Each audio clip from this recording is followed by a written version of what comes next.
Warning, this is an emergency message from the SCP Foundation. Do not turn off your devices. This is not a drill. This is an emergency broadcast. Please remain calm. Please listen to the following information and directions carefully. If you are receiving this broadcast, there is reason to believe that you are in immediate danger. Do not panic.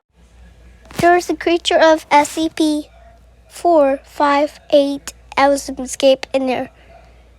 Always in your area, right there in the area. If you're in the Columbine area, in your forest, only you can run. Always, don't open the door.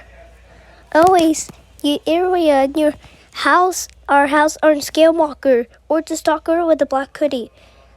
Always, don't call 878. Always, your city aren't gone to break out it. Always, don't call the area when they're in area. Only, totally don't. And you're in the hospital, it can shine fetal in the area.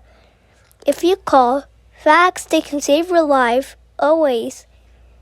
That was the end. In fact, they can save your life or call.